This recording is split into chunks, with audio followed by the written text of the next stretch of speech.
Hi, I'm Laura Janusik on the ground at the 38th Annual Convention of the International Listening Association. And if you couldn't make it here to Omaha, we decided to give you little bits and pieces of some of the great presentations and programs that we've had today. So I have here Elaine, who talked about breaking and delivering bad news. Elaine, could you give us kind of a 2 to 3 minute synopsis of your program? Well, it was great to be here, Laura. Thank you. And we, in the Healthcare Committee, decided to do a collaborative piece on how to break bad news and what needs to be actually explored in the actual process. And part of the exploration was even using the terms breaking bad news, which really has different connotations now and isn't probably working in terms of appropriate terminology. So we've come up with delivering or receiving bad news, but also it's generally associated with healthcare, but the focus of the presentation here as well was on more a general perspective.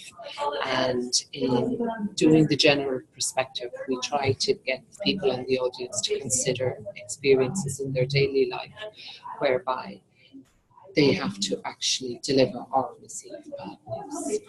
I love the nuance that you had with the distinction between breaking bad news and delivering bad news.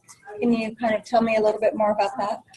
Breaking bad news was more the original term, and it was associated more with cancer diagnosis and end-of-life scenarios. And the word breaking, it was more information giving. It was a once-off event, whereas the latest research has shown us that the actual process of bad news delivery is actually an ongoing process. There is the information giving on the first event, but it should be ongoing. And in actually thinking it's a once-off event, then the process ends up with maybe miscommunication and difficulties. And if I recall correctly, there is a sequence that is recommended. I believe it's called the spikes, is that right? Spikes is one of the more common protocols that is recommended to particularly medical students and doctors today. And this originated from Buckman's original work, his landmark book in 1992, on how health professionals should break bad news or deliver bad news. But even with having a protocol in place, there still is problems. The latest research shows us, there's a paper from Germany that says spikes is not working. And if you actually look at the actual guidance and protocols out there, there is a common theme throughout all of them.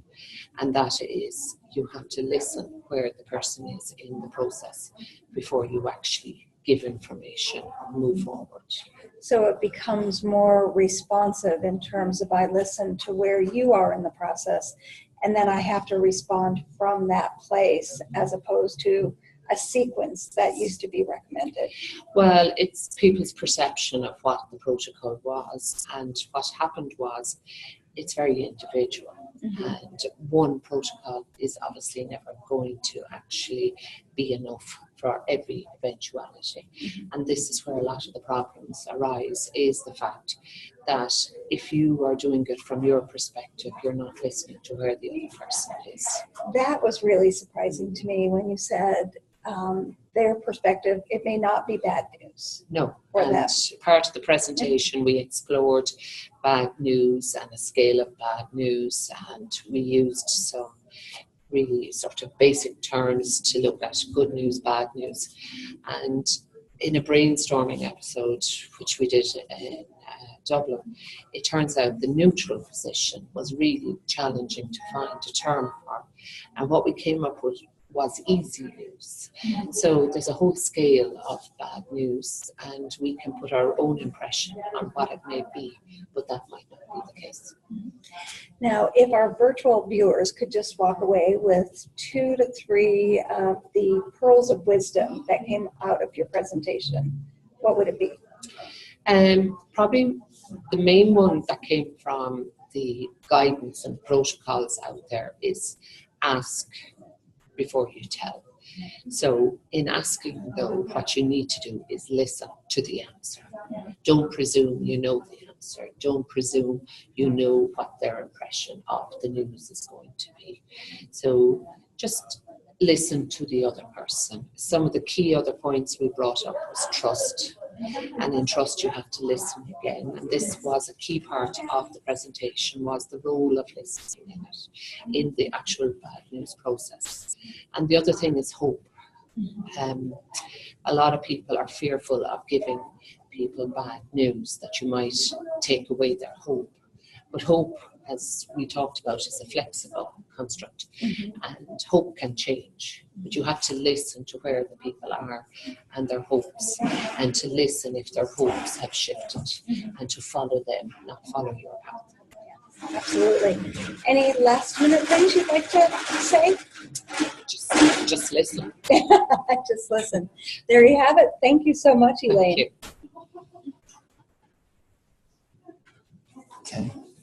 I think that went really well. I don't know, but sure. I'm sure it's perfect. It's something. Yeah. I'm sure it's perfect. Oh, good. I always look so bad. I look like, God, I look tired and my face is bloated.